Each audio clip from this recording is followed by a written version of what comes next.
la la la la la la la, olé, olé, olé, olé. Il est mort, il était temps, je suis content.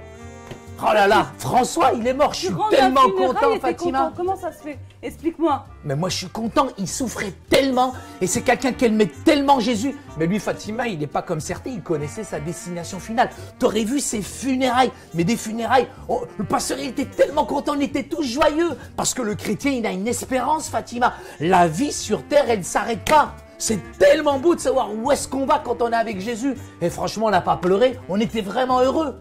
J'ai l'impression que tu es choqué là, non? Non, ça y est, c'est vrai, c'est bien ce que tu dis, mais moi en ce moment je passe par des difficultés. T'es pas mort, t'es vivante. C'est pour ça que je suis pas venue aux funérailles, ça y est. Mais ça t'aurait rendu heureuse, t'aurais eu une espérance. Si j'étais venue... Cet homme, il avait 86 ans, il a marché avec le Seigneur, il connaissait Jésus. Et là, il est sauvé. Olé, olé, olé, olé. Et justement, Saïd, ça m'aurait découragé parce que déjà, je passe ça par se une voit, moment... avec la tête que t'as l'air vraiment découragée. Souris un peu. Je passe par un moment difficile en ce moment. Qu'est-ce que t'as? Tu veux faire du shopping? J'ai vraiment des difficultés. Et franchement, Saïd, aller aux funérailles, ça m'aurait empiré ma situation. Pauvre Fatima. Tu sais, je sais ce que tu vas me dire. Tu vas me dire, oui, tu as la parole de Dieu, tu peux prier pour t'en sortir, tu peux te tourner vers Jésus. Tu sais les phrases qu'on dit habituellement, les phrases faciles. Ouais, ce qu'on appelle le jargon évangélique. Mais moi, franchement, ça y est, je suis tellement découragée en ce moment. J'ai vraiment besoin que Jésus fasse quelque chose de particulier dans ma vie. Fatima, je pense que tu dois revenir à des choses qui sont simples. C'est quand même réconfortant quand même de savoir que Jésus, il est venu sur terre.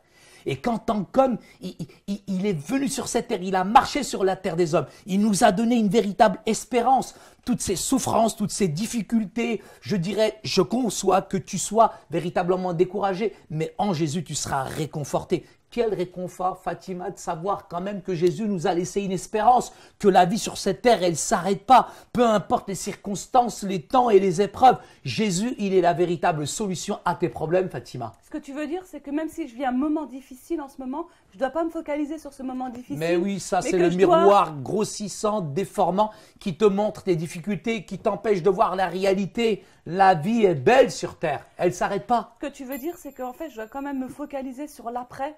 Et que de me rappeler que même si je vis un temps d'épreuve, je dois me souvenir que j'ai une espérance et que cette espérance, elle est au-delà de ma vie sur terre. Et de me souvenir, justement, comme François, qu'un jour, je verrai Jésus face à face, que j'irai au ciel, que je serai dans sa présence. Et ça doit être un grand réconfort pour ma vie, de savoir que non seulement il est mon sauveur et il est mon soutien en ce moment, mais qu'au-delà des épreuves, au-delà de ce que je vis, au-delà des difficultés que je rencontre, j'ai une espérance. Il est essentiel, Fatima, que tu comprennes quand même que Jésus lui-même s'est servi de cette doctrine-là. Jésus était plein d'espérance. Il était plein de vie. Pourquoi? Parce qu'il savait finalement que toute cette vie sur terre n'était qu'éphémère. Mais ce qui l'attendait, c'était véritablement de rentrer pleinement dans sa gloire et de retourner vers le Père. Fatima, la joie qui l'attendait était tellement ineffable, était tellement débordante. Et ce monde finalement n'était qu'une enveloppe, n'était qu'une demeure, je dirais, de passage. Mais Jésus, son espérance, elle était dans le Père. Et c'est ça qui est beau, d'être avec son Père céleste pour toute l'éternité. C'est ce qui le rendait heureux et joyeux, Fatima. Il faut que j'arrête de me focaliser sur mes problèmes, sur mes douleurs, sur mes souffrances. Oui, effectivement, je les vis et parfois c'est douloureux, mais il y a beaucoup plus que tout ça. Et un jour, je verrai Dieu face à face. Et c'est ça qui doit m'encourager. Et peut-être que si j'étais plus concentrée sur ça, ça enlèverait un poids à ma douleur. On doit véritablement, Fatima, toujours garder les yeux fixés sur Jésus. En gardant les yeux fixés sur Jésus, quelles que soient les difficultés, les moments de douleur que tu traverses, il est mon espérance. Et ça nous aide énormément sur terre. Effectivement, notre vie, elle n'est que passagère. Peu importe les souffrances présentes, je dirais face à ce qu'on va vivre pour toute l'éternité, ça sera quelque chose mais de tellement fort, de tellement bon. Et je pense que le chrétien a véritablement besoin, je dirais, dans la durée, de réaliser à quel point toutes les souffrances du présent ne sont rien, je dirais, face à la beauté de l'avenir qui nous attend dans la cité céleste. J'ai cette capacité d'endurer les souffrances. Complètement. Et j'ai non seulement cette capacité d'endurer les souffrances, mais de les endurer avec joie. Alors, je ne suis pas débile, hein. Je ne vais pas dire « Oh Seigneur, je souffre, merci pour toutes ces souffrances », mais je dois être moins concentrée sur elles. Et je dois me dire qu'un jour, j'aurai la possibilité d'entrer dans cette joie parfaite. Tu vois, Jean, il Et était ça me donne comme de ça l'espérance. chaque jour. Jean, c'était vraiment son état d'esprit, ce que tu décris. C'est pour ça que moi, j'étais pas malheureux qu'il parte. Moi, je savais où va Jean. Et c'est ça le plus important pour moi, Fatima. Je comprends mieux ta joie maintenant. Mais c'est François, c'est pas Jean qui est mort. Ah bon? Ah, Ouais, pardon. ouais. Non, parce qu'on a eu 2 enterrements, en fait. Waouh! Ah, pardon. C'était Et on était cool, heureux hein? pour les 2, hein. Vous avez fait 2 en 1? 2 en 1. Ok.